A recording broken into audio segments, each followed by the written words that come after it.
لا شريك له وأشهد أن محمدا عبده ورسوله لا نبي ولا رسول بعده اللهم صل على حبيبنا وشفينا ونبينا محمد بن عبد الله وعلى آله وصحبه ومن تبعه ونصره ولا حول ولا قوة إلا بالله أما بعد سبحانك لا علم إلا ما علمتنا إنك أنت العليم الحكيم رب اشرح لي صدري ويسر لي أمري واحلل عقدة من لساني يفقهوا قولي آمين.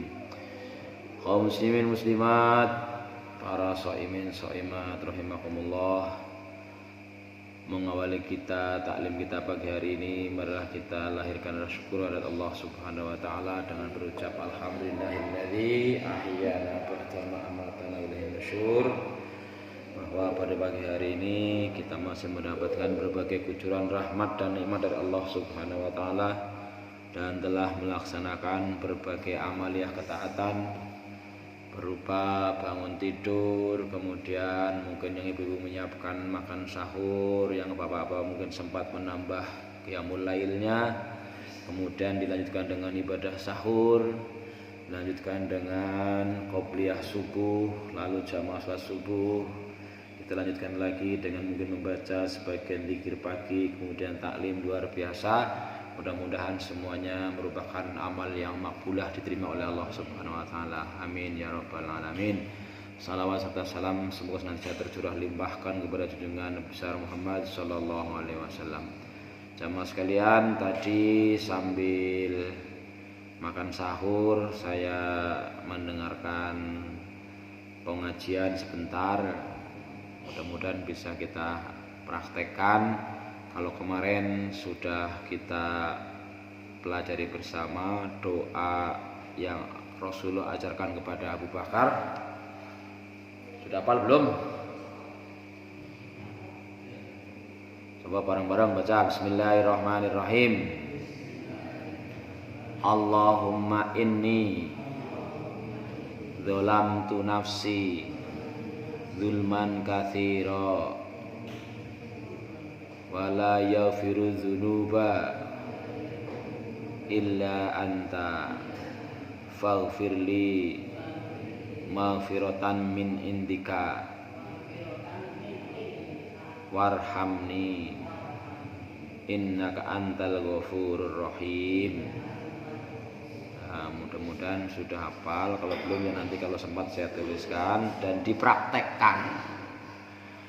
Kemudian tadi sambil makan sahur ada dua doa lagi yang memang juga selama ini jarang saya amalkan karena mungkin nggak hafal atau lupa. Yang pertama adalah menurut saya doa yang sangat penting, yaitu yang Rasulullah contohkan ketika menghadapi masalah-masalah penting, masalah-masalah yang besar, bahwa kita di bulan Ramadan ini ya setiap hari sebenarnya ada masalah-masalah yang besar. Apa itu? Tapi kadang-kadang karena kita tidak merasa, ya namanya nggak merasa. Apa masalah besar itu? Masalah besar adalah masalah kita bertempur, berperang melawan nafsunya sendiri. Itu bagi saya masalah besar itu. Tapi ya masalah-masalah apapun yang lainnya juga banyak.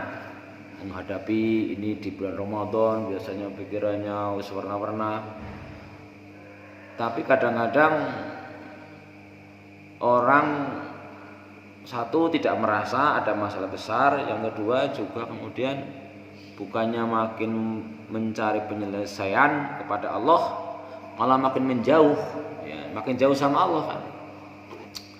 Itu Rasulullah mencontohkan doanya adalah La ilaha illallahul azimul halim. Monggo coba diikuti. La ilaha illallahul azimul halim. Berarti kata yang barangkali untuk disatukan yang mungkin agak lupa adalah kata-kata al-azimul halim. Kalau la ilaha illallah kan udah biasa, ya. Ada sambungannya nanti. La ilaha illallahul azimul halim. Monggo.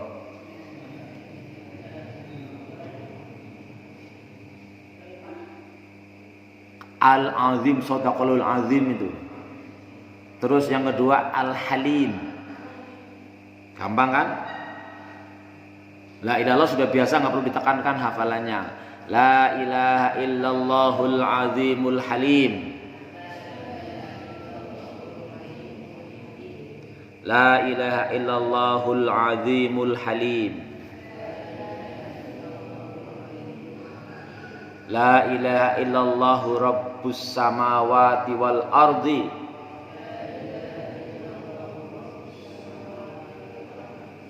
Wa rabbul arsyil azim.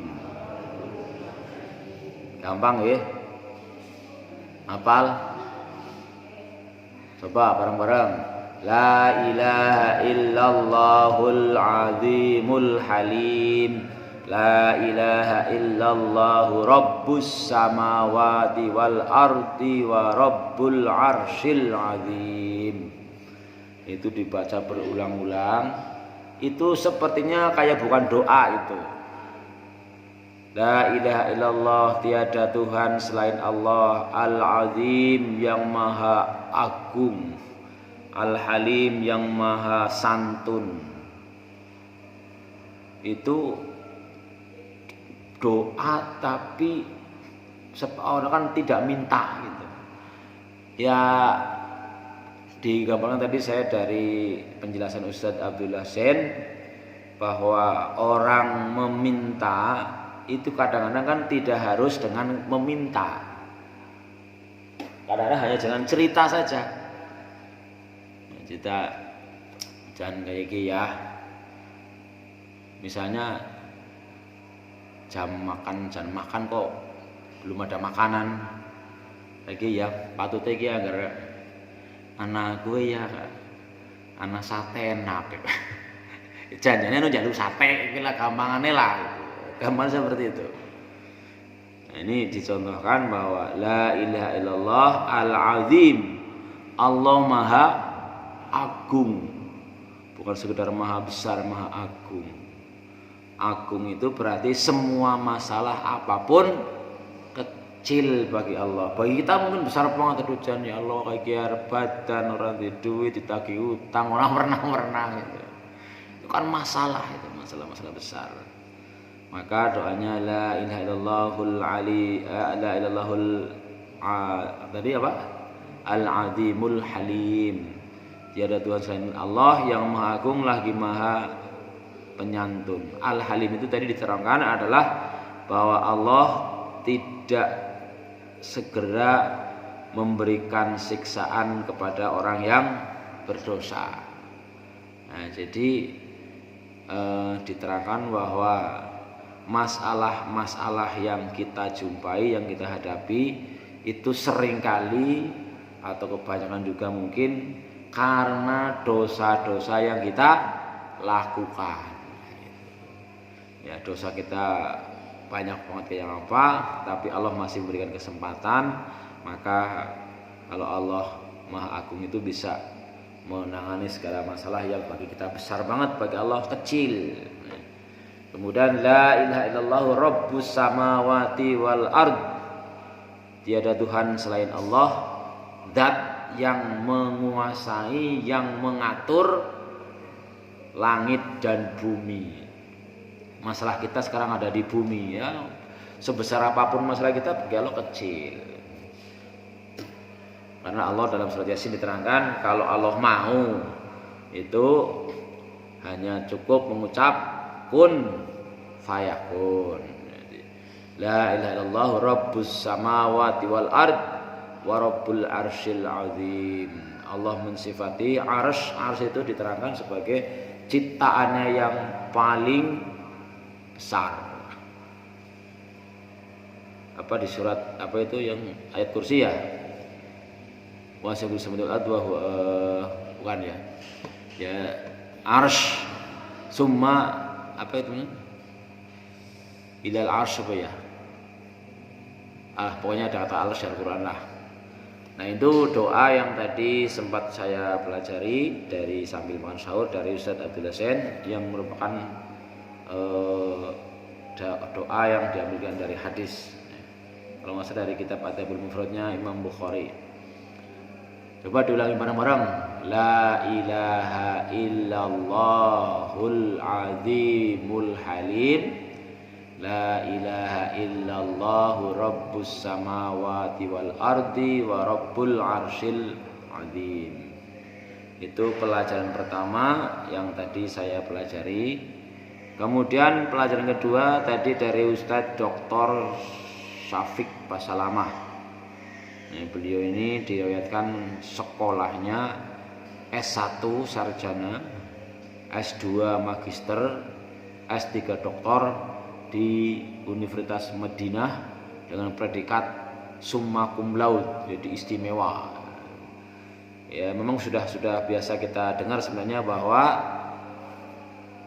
doa yang diantara waktu atau saat kapan doa itu mustajab adalah doa yang disampaikan oleh seorang hamba ketika bersujud.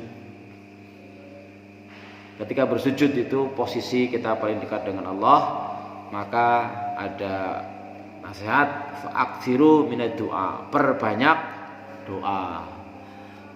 Nah, jadi dijelaskan tadi oleh beliau bahwa sujud itu yang dimaksud kapan? Kan ada macam-macam sujud ya. Ada sujud sahwi, ada sujud syukur, ada sujud yang biasa kita amalkan, sujud tilawah. Nah, tapi tadi yang beliau tekankan bahwa untuk membaca doa yang saat mustajabah dalam sujud itu adalah dalam ketika sholat. Ya, saya tadi ketika sholat teringat. Cuman karena kita udah biasanya memperbanyak doa di sujud terakhir yang madan panjang sujudnya. Kalau di sujud pertama, kedua mbok kelalen dari sujud terakhir gitu. Ya sebenarnya dijelaskan tidak hanya di sujud terakhir ya, di sujud ketika sholat sujud kapan saja itu saat yang terdekat dengan Allah dan disunnahkan atau dianjurkan untuk memperbanyak doa. Maka monggo pelajaran ini kita amalkan, khususnya di sujud terakhir kita membaca doa-doa yang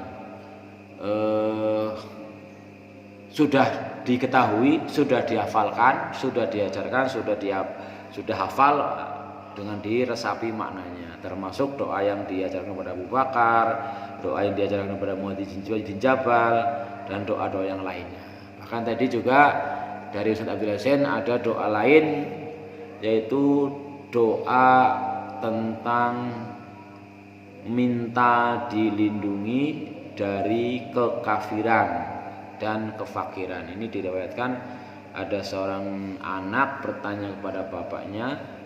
Anaknya kalau nggak salah bersama Abdurrahman, bapaknya bernama Abu Bakroh atau Nufai. Sampai itu As-Saqafi. Jadi doanya adalah Allahumma inni a'udzubika minal kufri wal faqri wa a'udzubika min adzabil qabri la ilaha illa anta. Itu dibaca pagi hari, sore hari, 3 kali. Itu sebagian dari doa disebut dengan zikir pagi atau zikir petang. Ya Allahumma inni a'udzubika minal kufri, ya Allah aku diminta lindungi dari kefakiran, kemiskinan.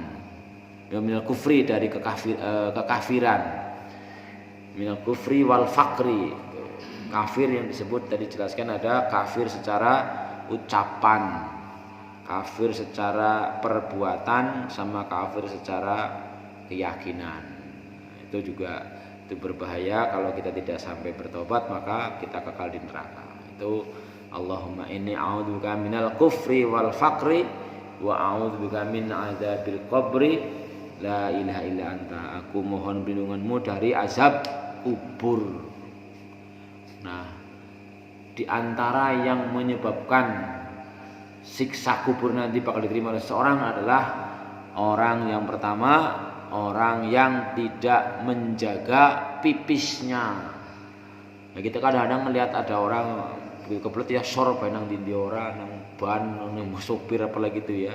Kadang-kadang orang nyetir di pinggir jalan mungkin sekedar buka pintu mobil di pinggir jalan nggak cebok kayak gitu misalnya. Itu tentu kalau tidak cebok kemudian sisa-sisa air pipisnya terkena di pakaiannya maka menjadi najis. Termasuk diterangkan oleh Abdul Husain tadi, orang misalnya masih pakai pempes, pakai popok, buang popok sembarangan, itu termasuk seperti itu. Nah ini doa-doa yang kita pelajari yang mudah-mudahan setelah kita tahu sebagaimana karakter sahabat Nabi kita praktekkan, jadi nggak lupa. Jadi di ketika sujud memang karena dalam sholat maka seluruh ucapan yang kita ucapkan harus berbahasa Arab.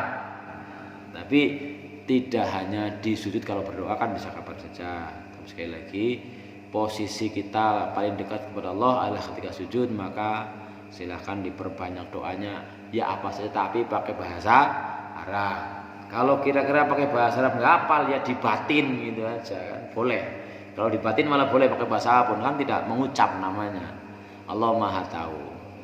Barangkali itu yang mudah-mudahan bisa membekali kita agar ini dalam bulan Ramadan memang ya hidup itu bukan hanya sekedar Ramadan, hakikatnya adalah berlomba.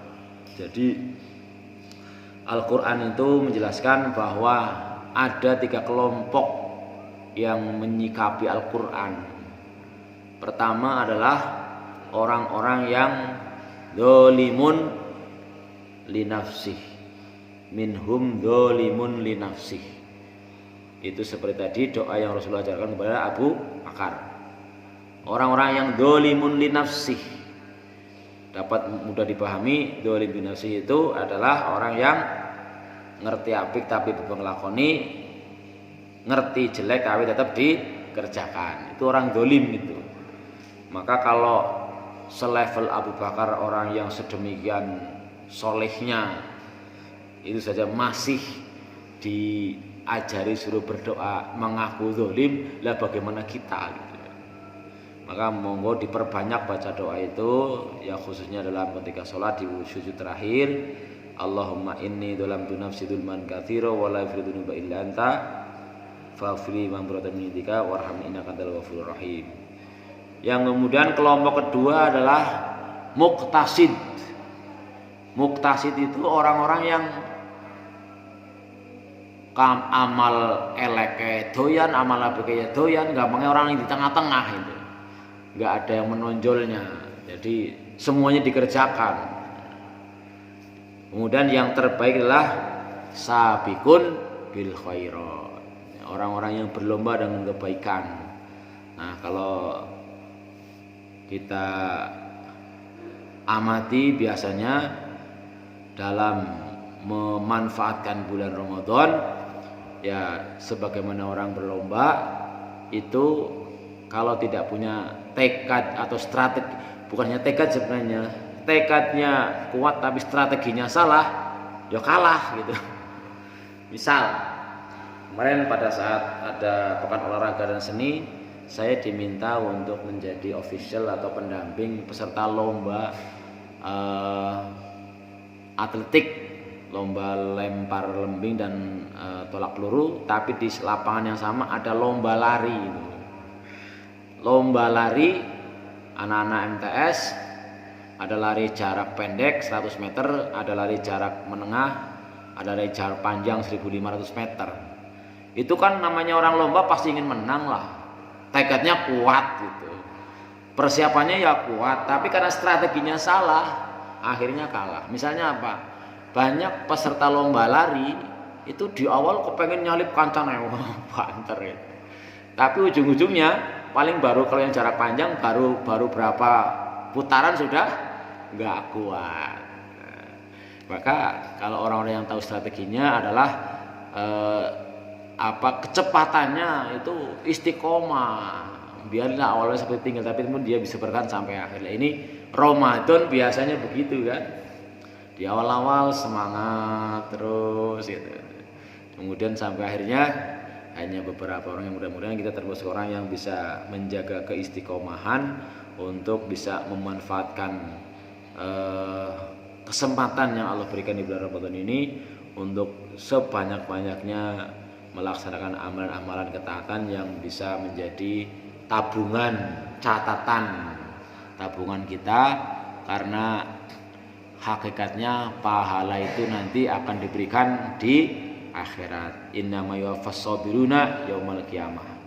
Itu mudah-mudahan sekelumit ini bisa menjadi penggugah kita untuk tambah semangat dalam mempelajari ajaran-ajaran agama kita, kemudian bisa menghantarkan kita agar semakin mendekati ajal kita, semakin mendekati perjumpaan dengan malaikat Israil, kita semakin baik dan makin baik sehingga saatnya kita meninggal dalam posisi terbaik, husnul khotimah. Amin ya rabbal alamin. Mungkin itu yang bisa saya kaji untuk pagi hari ini. Jadi intinya ada, kalau yang tadi yang dari doa yang minta dilindungi dari kekafiran, kefakiran dan azab kubur, itu tadi disebutkan bahwa dari cerita hadis itu adalah orang tua disuruh nyontoni anaknya mendoakan atau berdoa dengan doa petang. Yang kedua dari doa yang kedua adalah setiap kita menghadapi masalah-masalah besar, doa khususnya adalah tadi apa? La ilaha illallah. Apa tadi? La ilaha illallahul azimul halim. Halim. Halim. Azim, ya sadaqahul azim, Bang sudah hafal. La ilaha illallahul azimul halim. La ilaha illallahu rabbus samawati wal ardi wa rabbul arsyil azim. Ya kadang-kadang ada doa yang lainnya. Kalau saya mendoakan anak-anak ada doa yang Allahumma anta rabbus samawati wa rabbul arsyil, Allahumma anta rabbus samawati wal ardi wa rabbul arsyil azim anta akhidun binasiyatiha. Itu pujian-pujian dulu baru minta. Doa yang sering kita ucapkan terkait dengan memang mendoakan anak, yaitu yang dicontohkan oleh Rasulullah ketika mendoakan Ibnu Abbas, Abdullah bin Abbas, yaitu Allahumma faqihhu fid din wa alimhu ta'wil. Itu nek doakan bocah lanang atau bocah anak satu, anak lanang khususnya.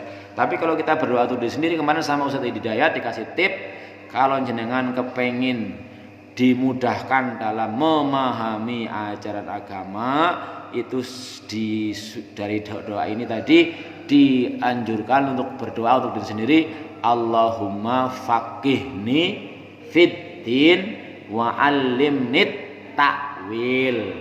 Lah kalau anaknya ya jangan nani atau Allahumma faqih auladi. Kalau saya karena anaknya 4, Allahumma faqih auladi fiddin wa alimhumut ta'wil.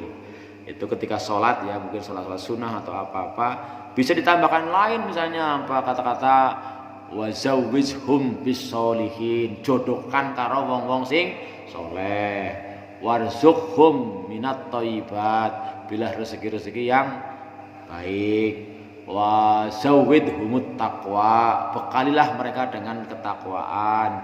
Kemudian misalnya wa yassir umurahum, mudahkan urusannya. Itu kan kata hadis yang lainnya bahwa doaul walidi li waladihi ka doaun nabiyyi li ummatihi. Dongane wong tua nggo anake kuwi kaya dongane nabi kanggo umate, ya luar biasa.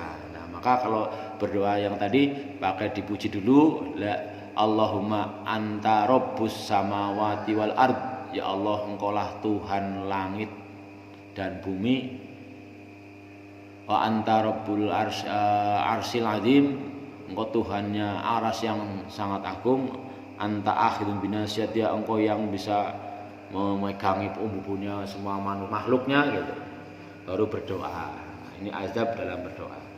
Barangkali itu yang mudah-mudahan bisa menjadi kalaupun mungkin bukan ilmu yang baru, tetapi menjadi pengingat kembali, karena hakikatnya manusia itu lupa, gampangnya ya kelalen bahkan ya doa yang sering-sering sudah kita ucapkan kayak tadi ketika doa yang disarankan doanya Abu Bakar itu ya sering kadang wissalam nambah kayak mutan gitu. Bahkan doa itu kan untuk di dalam sholat. Ketika Abu Bakar bertanya, wahai Rasulullah, ajar aku sebuah doa untuk aku baca dalam sholat, maka itu berarti ya lebih baik juga dibaca dalam sholat. Barangkali begitu.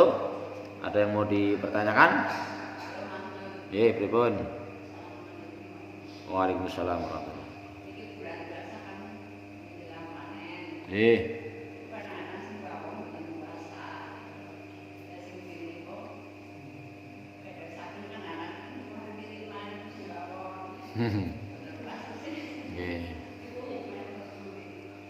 Hukumnya itu dosa besar. Bahkan ada penjelasan barang siapa yang bukan karena udzur syar'i kok tidak melakukan ibadah puasa. Udzur syar'i kan alasan yang dibenarkan oleh syariat, seperti sakit atau bepergian atau mungkin yang masyaqah sangat berat itu. Nah, ini kan sebenarnya kalau masalah sekedar mbawon itu bisa diatur dewek. Misalnya kalau yang musimnya panen orang setiap saat panen ya naik mbawon gasik panen, bar subuh ya kena makan mbawon panen pada sedikit kok jam 09.00 wis bali. Tapi kalau kita memang lebih mementingkan urusan dunia, tapi Allah dikeduakan, di nomor 2 kan ya Allah murka. Jadi tidak dibenarkan. Maka untuk yang punya sawah ya menurut saya jangan dituruti, sama aja nanti kan kalau man sanna sunatan sayyatan falahu wisruha wa wisru man amila biha. Siapa wong sing memberikan sarana orang berbuat yang tidak benar, ya kecipratan dosane. Kayak gitu. Jadi semuanya bisa diatur lah. Karena itu kembali kepada niat ya. Insya Allah kalau orang memang niatnya kuat bisa baik lah. Saya pernah melihat juga teman-teman saya yang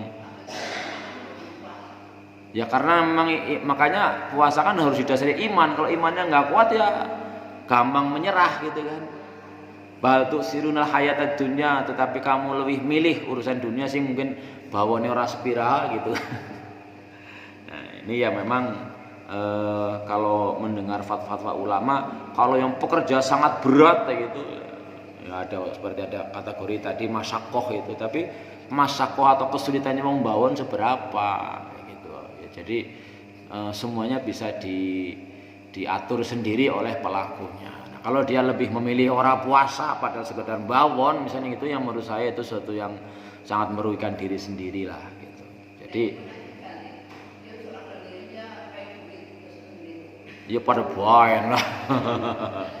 Jangan orang gelem bawon iki ya orang ngono yang golek sikil itu akeh. Umpamane ya niki kula ningali di Ciwuni. Lah yang hubungannya kan kuat-kuatan tekad, kuat endi. Nah, masalahnya kemarin sudah disinggung bahwa yang namanya iblis itu kan tekadnya luar biasa. Tuk ngarep urung mempan ya tuk buri urung dadi tuk sebelah kanan ngarep buri kan urung dia tuk sebelah itu tekadnya iblis. Jadi kalau kita tidak lebih kuat daripada tekadnya iblis ya kita kalah memang. Jadi ya kalau kemarin saya lihat di Ciwuni itu ada yang menyewa mungkin mendatangkan yang namanya mesin pemanen, ada kan? Combine itu ada juga. Ya kalau kita sekali lagi kalau kita tekadnya tidak kuat, memang kita akan mudah untuk terkalahkan oleh yang seharusnya tidak dilakukan. Kira-kira seperti itu. Jadi sebaiknya di musim panen di bulan Ramadan ini ya kembali kepada masing-masing.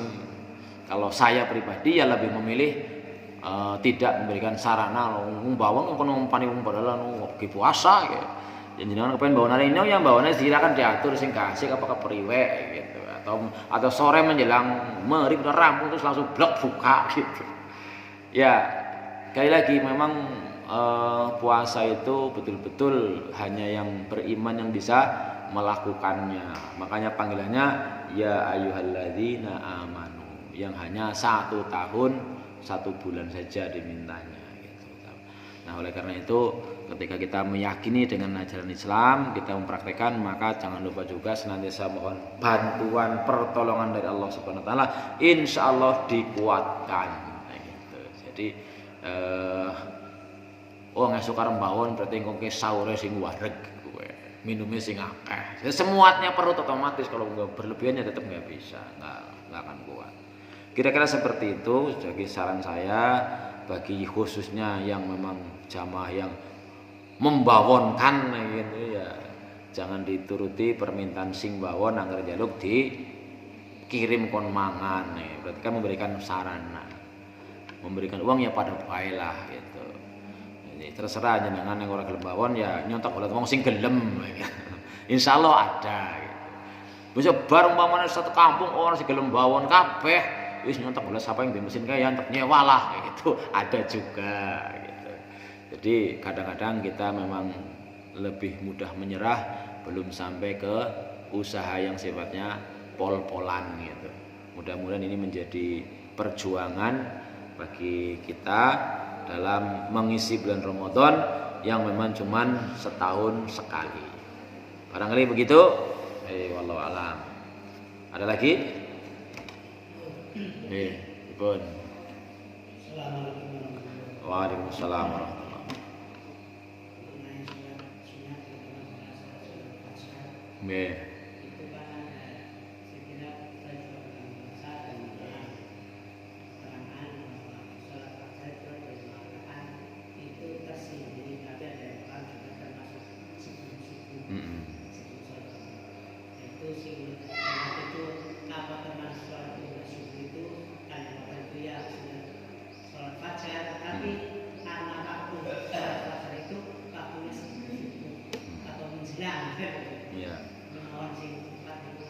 Ya kalau karena ini memang sekali lagi kalau belajar dari teksnya memang berbunyi sholatul rokaatil fajri gitu ya, rokaatil fajar.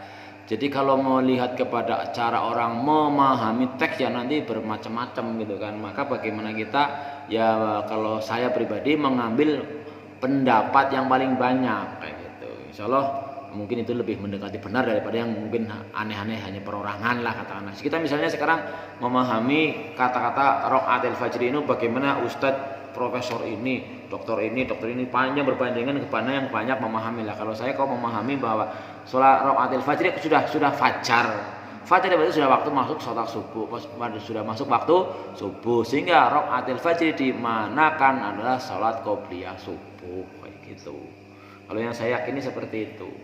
Karena memang penjelasan dari para ulama yang kita bisa mungkin saksikan di YouTube di berbagai kanal penjelasan makna rokaatil fajri adalah sebelum sholat subuh, alias qobliyah subuh. Terus bagaimana kalau ini yang berkembang pertanyaan, kalau misalnya ada orang subuhnya jam 4:30, ada orang baru terbangun jam 5. Itu qobliyah subuh boleh apa enggak? Ya boleh-boleh saja, namanya juga qobliyah subuh sebelum sholat subuh. Cuma kalau bilang masalah afdoliyat keutamaan ya otomatis karena memang afdolul amal as-sholatu ala waqti ay fi awali waqti ya otomatis yang nilainya lebih banyak adalah yang awal-awal.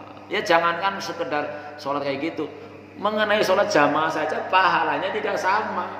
Itu anda baik antara imam maupun makmum, antar makmum pun tidak sama. Maka diterangkan dalam berbagai penjelasan bahwa untuk makmum itu yang paling besar pahalanya ya yang paling dekat dengan imam. Tetapi juga ada aturan yang bocah cilik kepriwe gitu. Ada aturan sekali lagi, jadi memahami ajaran Islam itu secara komprehensif menyeluruh, tidak bisa parsial. Jadi kembali ke pertanyaan bahwa rokaatil fajri itu saya lebih meyakini adalah qobliyah subuh. Enggak pada lagi langsung masuk fajar langsung sholat dulu gitu, terus kemudian belum adzan misalnya seorang muadzin misalnya gitu kan, aku sholat fajar dulu sebelum adzan, nanti habis adzan aku baru qobliyah subuh gitu. Kalau saya memahaminya seperti itu, wallahu alam. Jadi qobliyah subuh, dan itu memang luar biasa ya hadisnya bahwa rokaatil fajri khairum minad dunya wa ma fiha. Terus pertanyaannya ada anak yang pintar juga, lah Pak, antara qobliyah subuh sama sholat subuh itu sendiri pahalanya besar mana? Ya besar sholat subuh. Lah nek kowe nyong milih salat subuh bae, ya kowe ya bacane ora pas, pinter tapi ora pinter keblinger gitu.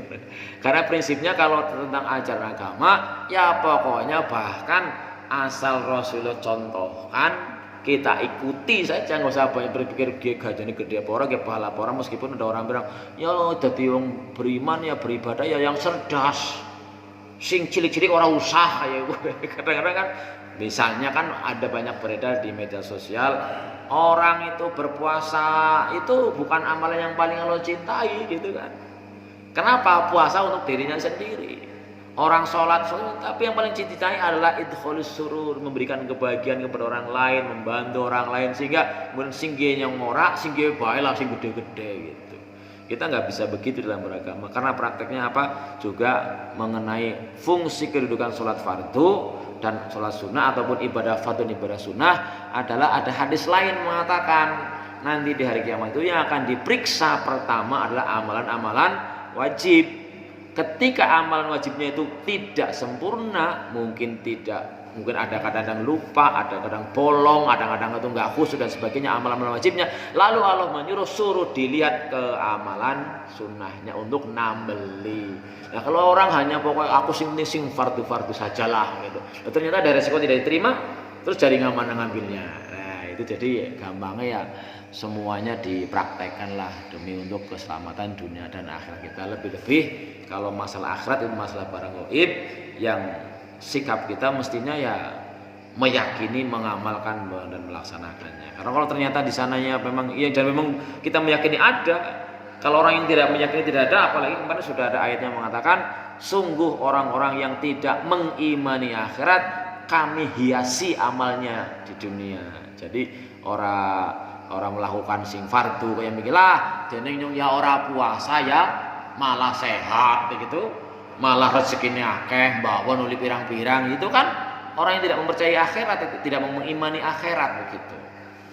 Nah, ini memang ya kembali tadi dalam menyikapi ajaran agama Islam, orang Islam itu ada 3 kelompok. Yang pertama yang dolim maring awake dheweke nanti masuknya neraka dulu gitu. Berapa lama ya sampai habis dosanya. Yang kedua orang yang biasa-biasa aja, muktasid tengah-tengah. Nah, kayak itu ya walau alam nanti apakah Allah langsung masuk ke surga apa di tengah-tengah bagaimana, karena kita memahami bahwa di akhirat itu cuman ada 2 tempat, yaitu antara surga kemudian neraka. Jadi disebut dari mahsyar, kalau dibayangkan dari padang mahsyar kemudian dihisab, lalu di sebelahnya adalah neraka, sebelahnya surga, harus melewati disebut dengan sirot atau apalah gitu kan. Nah, ini ya yang terbaik, mudah-mudahan kita termasuk orang yang sabiqun bil khairat, artinya kita namanya berlomba berarti harus punya tekad dan strategi tadi. Tekad saja tanpa strategi kita akan mudah kalah gitu kan.